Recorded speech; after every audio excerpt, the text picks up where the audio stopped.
104.7 The Cave, KKLH, Marshfield, Springfield. Broadcasting from the Lorenz Plumbing, Heating, and Air Studios. Your home for the Kansas City Chiefs. Touchdown, Kansas City! It's Ned Talk, your live and local Chiefs pregame show. Hosted by Ned Reynolds, Joe Western, and the B-Team. Proud members of the Chiefs Radio Network on 104.7 The Cave. I usually save my thank yous for the end of the show, but I got to say thank you right away to Mike the intern and Corbin Campbell for getting the computers back up and functioning so that we can have a show today. It's Ned Talk on 104.7 The Cave, your local live sports talk show. I'm Joe Weston. Ned, how are you?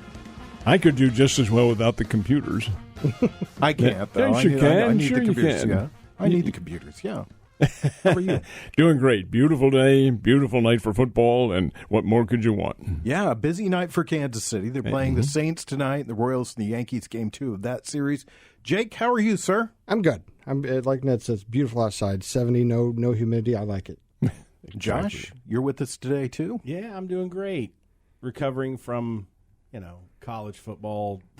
No, you're not. You're recovering from Alabama's upset is what it is. I don't even know what you're talking about. Can you imagine what the traffic is like at the K right now and at Chiefs at Arrowhead? It's just going to be absolutely crazy. How about this? How about sampling the aroma up there right now? Oh, yes. Oh my God! How could you? The tailgating? Oh, it started at like 8 a.m. Probably. With little biscuits and gravy to start things off. You got the barbecue smell going on. You got the weed smell and the BO. It's all right there. in one. All right there. That's football, people. Only Joe congregating Weston right would come up with that combination. Yep, exactly. All right, let's dissect last week's game. The Los Angeles Chargers. You like how I got that right, Ned? Los Angeles Chargers. Good. You avoided the $10 fine, yeah. So really interesting game because the first quarter looked like the Chargers were just going to run the Chiefs out of the ballpark, but some major adjustments made on the defensive side of the ball, and the Chiefs win the game. And that's how Kansas City does win, because they suck the very life right out of teams, allowing them to do that. They do. You watch a lot of these teams will get an early touchdown or maybe a touchdown and a field goal, maybe even 2 touchdowns. But it doesn't mean a thing because Kansas City is so well balanced. They're not going to overpower you on offense, but they are going to overpower you on defense. That defensive team, that's what wins for them. They're so fast and big, and the pressure they put on opposing quarterbacks, you can get away with it for a while, but it ain't going to last because KC's going to come after you and make you pay for it. For sure. One of the things I was sitting there watching the game because it was a CBS game, so a lot of slurping going on there from our friends Jim Nantz and Tony Romo. Everybody's the best at everything that they've ever done, by the way. But as I sat there and I watched that game, and I'll get your opinion on this, Jake, is the discussion about Steve Spagnuolo. Is he the best defensive coordinator out there? Well, yeah, I mean, he is currently the top dog in the D world. I loved the Buddy Ryan, Rex Ryan. If you think of some good defensive coordinators out there were some really good ones. Look at the guy that went from the Cowboys this year. Now he's the head coach of the Commanders, and he's got his team rolling. So, but right now, when it comes to defense, this team reminds me a lot like the defense that Seattle had when they won the Super Bowl. Like when Denver had and won the Super Bowl back in the teens, I think it was 2016, where Peyton Manning only threw for 125 yards but still won the Super Bowl because of defense. And right now, if it wasn't for our defense, if it wasn't for Spagnuolo, then we would be in the hot seat because we are not scoring. We are turning the ball over. That's why they had 10 points. The Chargers had 10 points because of turnovers. And so if it wasn't for that, I think Kansas City would handle it pretty well. So as far as the defense goes, thank goodness we have Spagnuolo, and those guys believe in each other, and they have each other's back. Ned, at the beginning of the year, did you think we were going to start most of our conversations talking about the Chiefs' defense at this point in the season? No, I don't think anybody would have. You would think, well, there's Patrick Mahomes. He's going to put a ton of points on the board. Or he doesn't have to, number one. And I'm not sure the Chiefs really have the structure to be able to – at first I thought so, but – as it turns out, do they have the structure to rack up those big scores? Offensive line is good. It is not great. And Mahomes has not had quite the amount of time that he's had in the past. There have been occasions when he's been running, and thank goodness for the Chiefs, he can move laterally very well. But offensively, they're not, I wouldn't call them challenged, but I wouldn't call them as high-powered as everyone thought they were going to be. But still, it's the defense that makes the difference, and it does virtually in every sport. When you can defensively dominate the opponent like the Chiefs do, you're going to win the vast majority of your games. Josh, what was your take on the Chiefs-Chargers last week? Well, like we've been talking about, I think the offense had some problems. They made mistakes. The defense kept them in it and helped them win it. And it's an ugly win, but it's a win. And you know what I mean? That's what it takes to win a Super Bowl. You're going to have some days where you don't fire on all cylinders. I feel like the Chiefs' offense hasn't really fired on all cylinders yet. So it'll be nice to see if they get those kinks worked out and they get some different schemes going. I think part of the problem is other defenses are catching up, and I think we talked about that last week. I think other defenses have been able to see enough of Mahomes to try to guess a little better about what he's doing and what he's planning. He's still a very dynamic player and can make plays on the fly that there's no way to game plan against. But I think they're getting better at doing it, maybe anticipating him a little bit more. Let's stop right there because that was one of the points that I wanted to hit on tonight. As the season goes along, you start to kind of rule out what's wrong with your football team. You kind of start to go through it and you go, well, it's not the defense. The special teams have played pretty good most of the season long. Then we, turned our attention to the offense. There's a lot to unpack there. Of course, they're hurt on that side of the ball, Ned. Well, they're lacking in the receiving core. That is true. But like Patrick Mahomes said last week, hey, next man up. That's the kind of talent that they have. And that's what the Chiefs have done in the draft. They draft for depth, and that's what you need. Well, let me touch on that a little bit as we watch this offense play. I think what you said is crucial, that I don't think you trust that offensive line. Well, that has something to do with it. As we mentioned, that offensive line is, I would say, playing a little bit better than average, but that's about it. They aren't spectacular. They aren't keeping the defense out. The other teams can't match the Chiefs in defense, though. Kansas City's over and above everyone else, and that is how they're getting by. But as far as the offense is concerned, it's enough to keep the other teams loose and perhaps on their heels a little bit because you do have the speed at wide receivers. Mahomes has time, just a fraction of the amount of time he used to, but he still has time to get the ball to them and to create a little disturbance in the backfield. But it is not quite the offensive attack they've had in the past. Jake, what are you seeing? Oh, you're exactly right. I mean, you saw what he hit Worthy on that 60-yard play. Almost. 60 yards. And so if he has the time, he was able to step up, make the perfect throw. It was nice to see him get Kelsey in the action this past week. He had almost 100 yards receiving. That, of course, he does against San Diego every year. Sorry, I just got it. $10. $10. The Chargers every year he gets them. So that was kind of expected to happen. But, it is. He's got that happy feet, but it helps our receivers get open. Yep. Him getting kind of getting around, and then, with Mahomes, he's going to hit the guys. He's that good. He is that good, and he is the part of that team that they cannot do without. I've always maintained Chiefs have two integral parts. One is Mahomes, the other is Chris Jones. They can't do without either one of them. Maybe one at a time, but certainly not both of them because that loses your very heart of the core of the team when that happens. Still, I think tonight's matchup, though, Joe, is going to be very interesting because you have Derek Carr at quarterback, and you give Carr's no dummy, and he is very elusive at being a passer. He's got Olave at one of the receiving, and I've forgotten the other kid's name, Rashid Saheed or something like that, has him out there. And these are speedy receivers. If he can take two steps and maybe count a second and a half or 2 seconds and find those guys underneath the receivers, underneath the defensive backs, I should say, he could have a big night. Yeah. Well, this is an interesting game for me because the Chiefs have not played well all season long on the offensive side of the ball, and they're due for a clunker, but I don't think it's tonight. My gut tells me it's not tonight, which means that I'll pick the Saints because I'm always going against my gut. Josh, you're a guy that you played offensive line, so what are you seeing when you see this?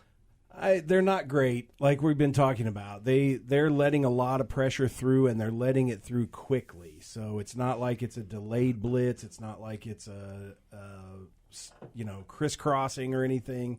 I see a lot of penetration from the moment the ball is snapped, and that's a problem. They've got to get that worked out. They've got to get tighter splits, or I don't know. They need to do something. Because Patrick Mahomes is moving around too much. And what you guys are saying, if Patrick Mahomes can set his feet and read the defense, it's pretty hard to beat him. Yeah. But if he's running immediately from the time the ball is snapped, he can't even read his receivers, can't even read where they're going. I thought it was kind of a stark difference when you watch that game. One of the things I think you're exactly right, Ned, in what you said at the head of the show was you were talking about how the defense just sucks the life out of teams. There was a lot of time in that game that I felt like Justin Herbert had a lot of time to throw. Mm-hmm. And the coverage was so good downfield that they just start to wear out those linemen, and that's when the sacks start to come late in the game. And when you start watching the Chiefs on the other side of the ball, it seems like Mahomes is just flushed almost immediately. And what I was trying to get at when we were going into this was you start to dissect things and go, well, it's not this, it's not this, it's not this. I think after last week's performance, we can go, it's not Travis Kelce. He's fine. Everybody needs to settle down about that. He didn't party too much. He's still catching the ball well. I don't think he's lost any step. I think Kareem Hunt has been possibly a revelation, but he fits just right in that spot. The Chiefs are a team that gets 60, 70, 80 yards rushing. They don't have a 100-yard rusher. Kareem Hunt's the kind of guy that can give that for them. Being spelled by Pirine. Now, it's obvious that they've lost faith in Carson Steele after 2 fumbles. Yeah. But that offensive line seems to be where we're landing at. It's either the offensive line or it's Patrick Mahomes. So let's go around the table really quickly. Do you think it is the offensive line, or do you think Mahomes' trust in the offensive line? I think it's a combination of both. We mentioned the fact the line is not playing with the same cohesiveness that it had in the past because there have been some changes, and there are rookies in there as well. Has Mahomes lost his confidence in them? I guess everything is to a degree, and you can make analogies and all that sort of thing, but confidence is a relative term. He still has confidence. He knows fully well he can hit those receivers if they are free. And the fact of the matter is, if you can do that and he's going to be able to run laterally on the team, I think he can probably have a very big night. But again, it all depends on what kind of a rush New Orleans puts on them, and that can be a fairly decisive factor. But in terms of his abilities, I think it's a combination. Yeah, a semi-lack of confidence, but over and above that, a defensive scheme that is beginning to catch up with Kansas City. Jake, let me ask you, get your opinion on it, because he's thrown 4 interceptions, 1 for each game of this season, 3 in the first quarter. What are you seeing out of the quarterback? It's hard to, we expect perfection from Mahomes. That's true. Number one. So, when you do have happy feet, when your feet aren't settled, like the throw he threw over wide open Travis Kelce, let's not forget he was wide open, that ended in a fumble that ended, Rashid's playing time for the next 8 weeks. So I do think that he's gotten so accustomed to his style of play of, I can make this happen. I just need to get over here. He immediately, I wish he would do his checkdowns more. I wish he would stay in that pocket just a hair longer. But he's a playmaker. They call him Magic Mahomes, Mahomes Magic for no reason other than he makes it happen. So I think it's a conglomerate of many things. I think he trusts him, but he also thinks he knows he has to make a play or they're not going to score points, especially with being down 3 key offensive players with Hollywood Brown and Pacheco and now Rice being out. Josh, one of the things, I hate to do this because I know all you guys are going to roll your eyes at me, but Tony Romo made a good point in the game, and he was saying that if defenses can stay disciplined and in their lanes and force Patrick Mahomes to move laterally, he is not nearly as effective as he is when he's able to step forward and throw. Oh, that's definitely true, and I think that's true of most quarterbacks. If you can run them to the sideline, they can't get set and throw the ball down the field. So I think, that's one of the smartest things Tony Romo's ever said. Now, Josh, come on. I'm going to choke you. Yeah, it's all right. But yeah, it's true. There's too much pressure coming through the line, and it's coming through quickly. So as far as the question you asked earlier, it is a combination of both, because the offensive line is playing below average, which is leading Mahomes to feel like he has to scramble quickly. And so that is a trust issue. If he thought that he could stand in that pocket an extra second or two and not get clobbered, I think we'd see some more dynamic plays. You're listening to Ned Talk. It is your local live sports talk show on 104.7 The Cape. Ned Reynolds, the B team, Jake Gillette, Josh Roberts, and me, Joe Westen, and we're getting you set for the Chiefs pregame show. It starts in about 45 minutes. All right, the biggest story of the week for the Chiefs is Rashee Rice getting hurt on just a freak play where Patrick Mahomes hits him in the knee. He's going to be out. Juju Schuster-Smith, or Smith-Schuster, I guess I should say, has been elevated into that number one spot.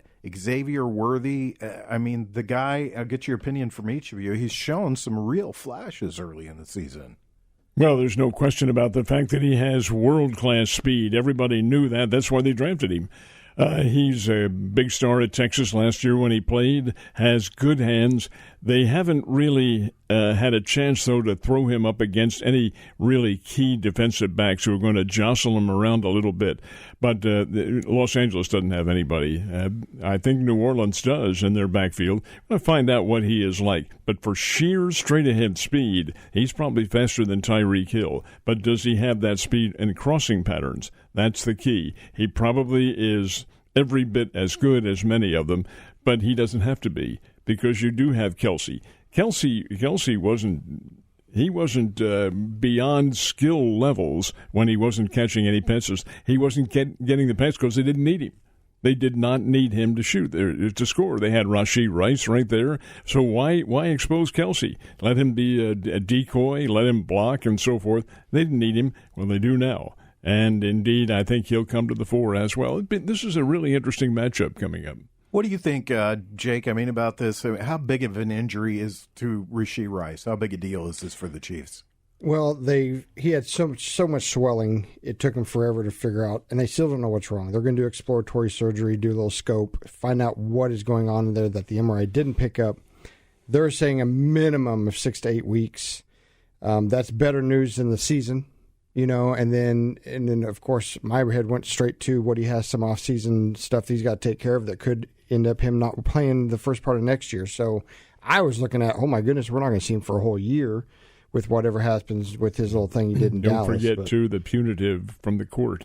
Yes. Yeah, that's what he mentioned. That's what I'm talking about. I thought you were mentioning the knee injury, though. Oh, no. I think we all thought it was a torn ACL or an MCL. Yeah. We all thought it was over, and now they're coming out just today saying that they're going to do exploratory, some surgery, look at it, and then and hopefully, I would love to see him come back around the Houston game, finish out the season, and then have us ready for the postseason. I think that's really wishful thinking, in all honesty. Those knee injuries, and the ACL would have met out for the year, but even any kind of damage to the knee, it's a weight-bearing joint, and your mobility is going to be greatly affected one way or the other. So I wouldn't be surprised if he sees a lot of action toward the end of the year. I'd be very surprised.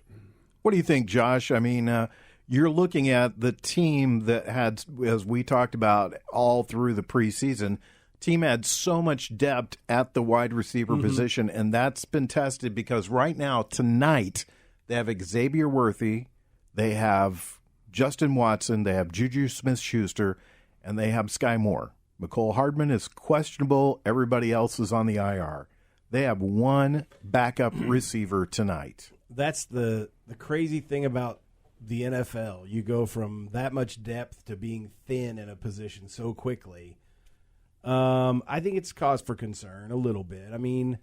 I think what Ned and Jake are saying is true. The other guys need to step up. I don't know that Juju Smith-Schuster should ever be the number one receiver on any team, but because to me he's never proven his worth as far as that goes. I think I would have probably made Xavier Worthy the number one because he has that speed, and give this kid the opportunity to run those routes and see how he does against these number one D-backs. because I think he's going to do fine. But it will be interesting to see. I mean, I think Ned's right. They're going to have to get Kelsey involved more than they have, but he's up for the task, and they're going to have to have time to throw the ball is the key. Yeah, when we come back, we'll stay on this subject just a little bit longer, and we'll talk about trade deadlines because that's all coming up this year in the NFL on 104.7 The Cave. It's Ned Talk. Listening to Ned Talk on 104.7 The Cave, a proud member of the Chiefs Radio Network. Back to Ned Talk on 104.7 The Cave, a proud member of the Chiefs Radio Network. 35 minutes away from the start of the Chiefs pregame show. We are the pregame show. We are the salad before the hors d'oeuvre. That is what we are. I'm Joe Westen, joined by Ned Reynolds, Jake Gillette. What is the dressing on that salad? There is no dressing. It's the pre-pre. It's a blue cheese. Oh, good Lord, no. It's plenty of cheese. The blue cheese dressing. Plenty of cheese. Josh Roberts, sorry. And we are doing our show today. I just combined you guys together into one person. Us. Yeah, Josh Gillette, Jake Roberts. That's what I did. All right.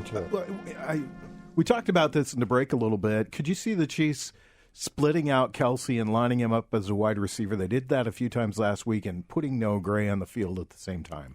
Well, yeah, I can see it happening, but not on a regular basis. I can see them putting in one play or maybe two per series, and maybe the series being wide apart. But no, I just can't. I can't think that would be a regular basis for their offense. Kelsey is not a wide receiver. He will line up if that's going to be the case as a wide receiver. But hey, those guys are lethal, and they're quick and have a lot of physical skills. Not that Kelsey doesn't, but it's a different type of physique and cohesiveness. I just can't see that happening. Well, let's play devil's advocate here, Jake. Could you see Travis Kelsey lining up across from a DB? I mean, that's I'll take that every day. Well, yeah. I mean, you got height advantage there for sure. I think maybe on some short down plays that would be something. I would say, honestly, one of the guys that we always overlook is Watson. That guy can catch the ball, number 84. He's fast for the size of player he is. So I do see. I like the idea of having the two tight end playing. It just kind of stretches the field just a little bit more. You got to watch them both. They're both going to catch the ball.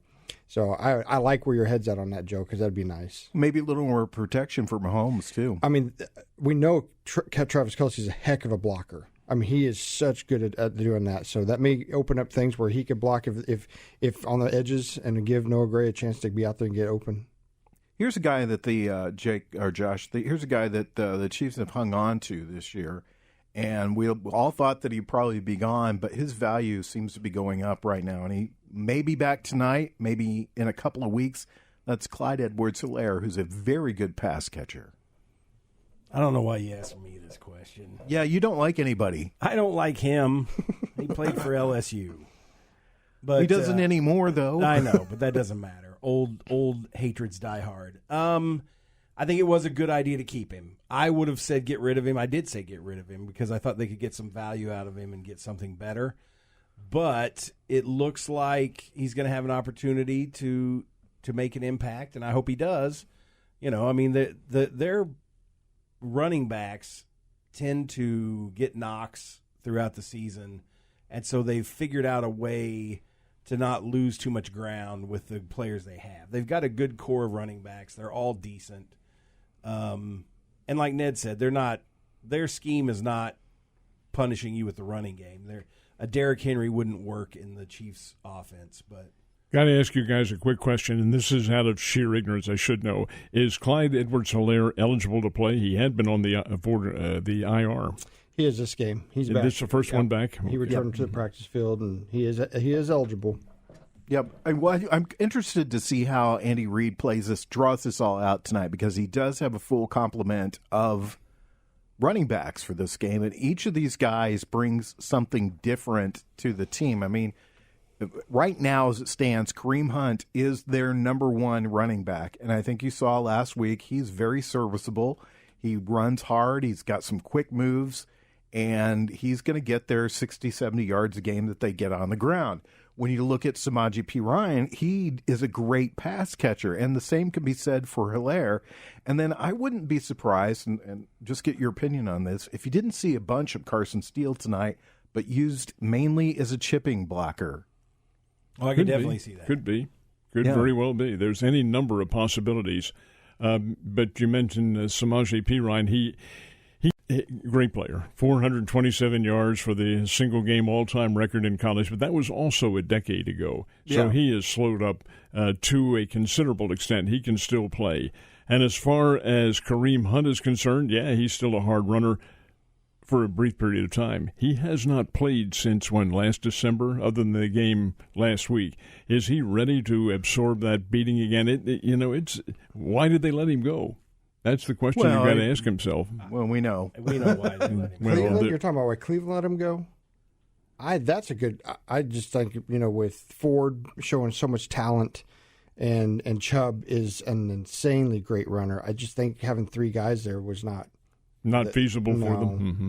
And a lot of teams probably didn't want to take the baggage that came with Kareem. There is baggage, yes. Yeah, exactly. I mean, were you impressed by him last week, Jack? I was. I mean, you got 5 yards out of him. Every carry had. I mean, that's fantastic. You hand the ball off to him on first down, and now it's 2nd and 5, you got Pat Mahomes, yes. Because you can just march down the field, you can just sit there and chip away. Next thing you know, you're within the red zone, where it seems to be our arch nemesis, is getting inside the 20. Mm-hmm. But, I mean, I would take 5 yards of carry every single time. Josh, Kareem Hunt, you hate him too? You don't hate that. You're riveting radio these days, Josh. Mike Holmes and I got in a little tiff on text about Kareem Hunt because I don't know. The things that off the field that he did, I don't believe he deserved a second chance. But that's just my opinion. He seems to be making the best of it. Good for him. Hopefully he's not going to beat anybody up again. So. Look, the Chiefs needed him. That's why they got him. He is their best running back. And if he helps them win, then okay. Well, I mean, he's look, to his credit, he's addressed this. He's come out and he said, you know what? I made a mistake. It was a boneheaded thing. I was a knucklehead. I shouldn't have done it. I did it. I'm owning it. And here I am. I'm sorry. And I'm going to prove that I'm better now as a player and as a person. So I feel like you have to give him at least that chance. Well, you got to remember the reason he got cut is because he lied. It wasn't what he did. And the punishment to cut him from the team really didn't fit the crime to me. And that's what a lot of people were saying. And that's what they came out and said, that Veach and Reed sat him down and he lied to them. Mm-hmm. And that's why at the end of the day, they're like, we don't have this. We don't have this kind of tolerance. And we talked about it a couple weeks ago or last week, but why he's back. And Andy Reid fits that mentorship. He's done it again. He's done it before with other players. Michael Vick was one big one that I think it was Herm Edwards who went to Andy Reid and said, would you please let this kid back in and show that you can help him? And he did. And so Kareem Hunt is right there along with him. I do think he has remorse. He did get some help, and he's back with us, and he's done pretty good so far. We'll see how he does tonight. I hope that's all true. You didn't believe any of that? I don't believe anything you say, Jake. I prepared that statement just for you. I don't believe anything you say, Jake. Oh, here we go.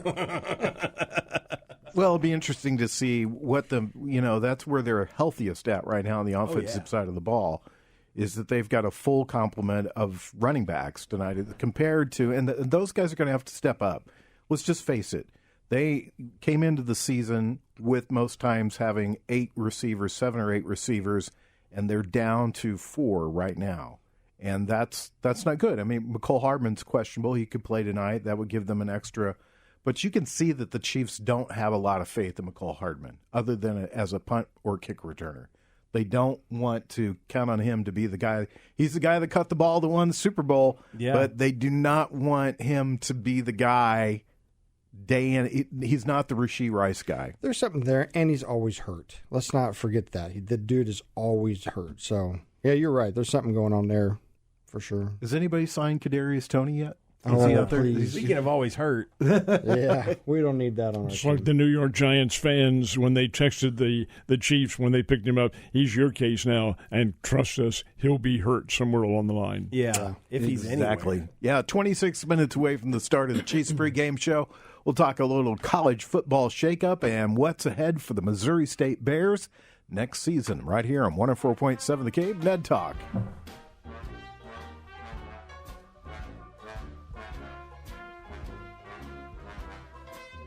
You're listening to Ned Talk on 104.7 The Cave, a proud member of the Chiefs Radio Network.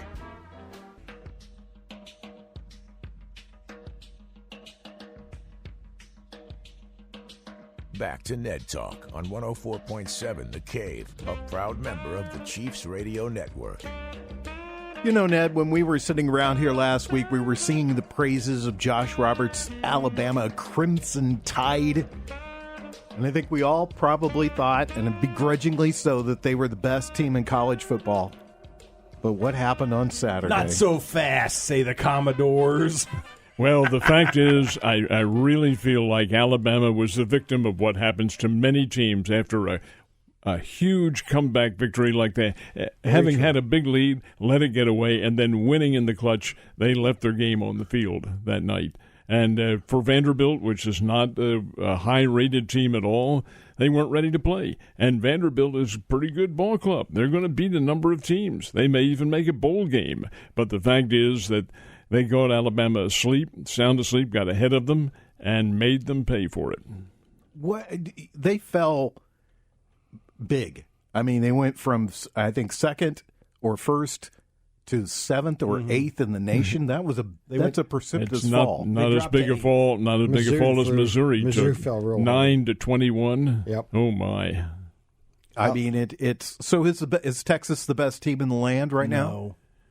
Well, you say that they're pretty good. They can play, and they've got Alabama to play, and they've got, you know who they have this week. This is used to be back in the days Red River Shootout, but no, we're much more gentle now. It's the Red River rivalry now.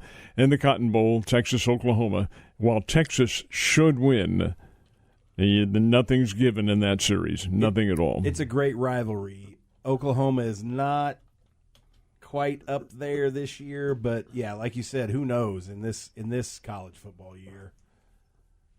I mean, they played the best so far. Texas has. They've got two very good young quarterbacks. One of them is named Manning, and so you know that. And then there's Ohio State.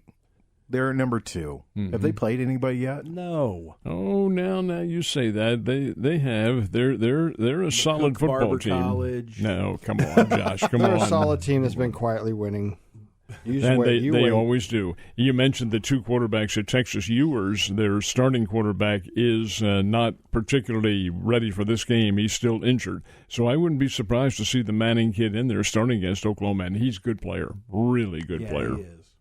52 first-place votes for Texas this week as they had the AP Top 25, 9 for Ohio State, who's at 2, Oregon's 3, Penn State 4, Georgia 5, Miami 6, Alabama 7th. Do you think that that 5 of those teams are better than Alabama, or do you think that's any given Saturday, guys? The parity, Joe, is so great in American college football right now, so evenly matched that really anything can happen, and that's with everybody. Let's talk about that for a second, because it was announced this last week that on a given Saturday next year, our own Missouri State Bears, they're going to roll into Los Angeles, and they're going to take on a little university known as the University of Southern California, the USC Trojans. And keep in mind, you say that, and that is a big deal. But look at the Bears' past record. They played Oklahoma. They played Oklahoma State. They played Arkansas. They played KU, K-State, Iowa. They played these big schools before, but there is something, an intangible magic about playing at the Coliseum in Los Angeles against Southern Cal. And those West Coast teams are very, very big and very quick.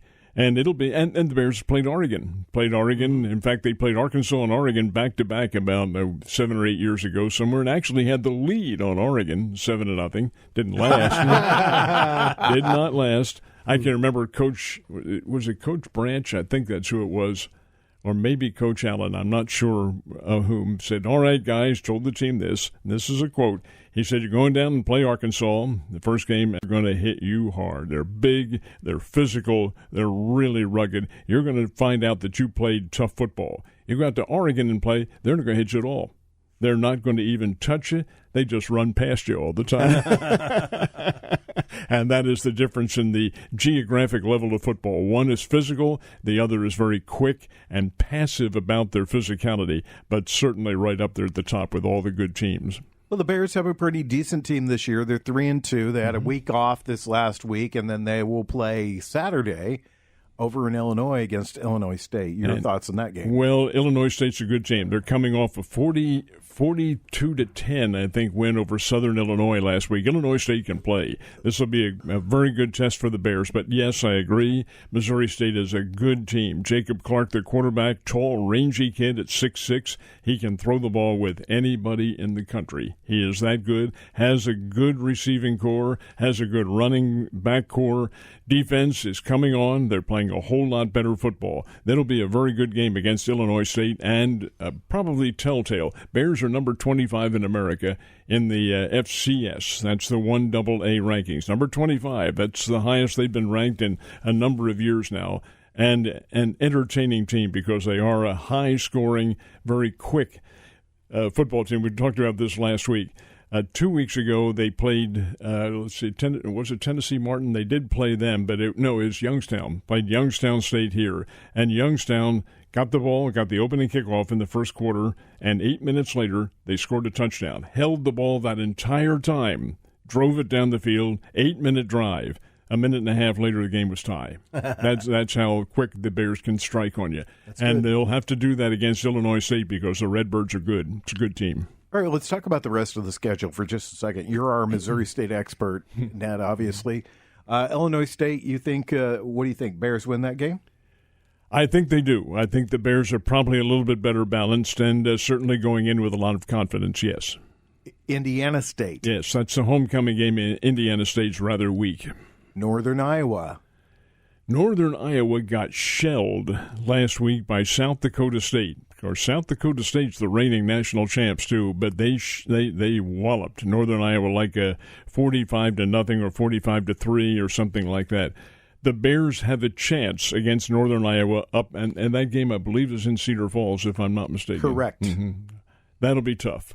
Southern Illinois, the Salukis. I think the Bears run them out. Murray State. I know the Bears run them out. All right, but here's the interesting picks here. The last two games of the season. North Dakota State on November 16th. And is that game in Springfield? That game is in North Dakota. Oh, at the Fargo Dome in North Dakota? What's the next game after that? South Dakota State. Only the national champs, the reigning national champs. Yeah, that's right. They get North Dakota State and then South Dakota State last 2 weeks of the season. Well, in baseball analogy, pray for rain. All right.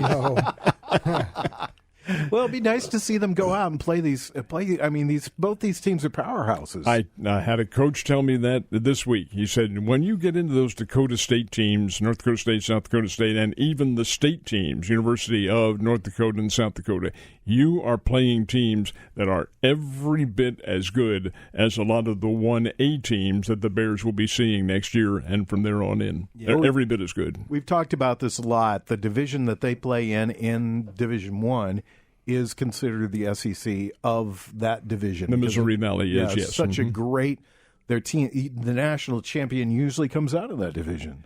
Well, it has the last, 10 years in a row now. North Dakota State. North Dakota State has won it 9 times, and South Dakota State the last 2 is 11. They've won the last 11. All right. Well, there you go. Go Bears. Cheer for the Bears. They'll be in town in a couple of weeks. You'll have a chance to see them. In a couple of weeks, they'll be taking on Indiana State. And of course, this week, I mentioned earlier, they're playing Illinois State. When we come back, we'll do our picks and wrap up Ned Talk.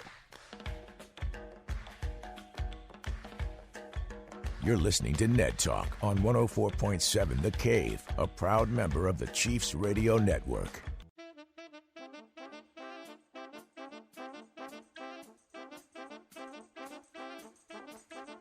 Back to Ned Talk on 104.7 The Cave, a proud member of the Chiefs Radio Network.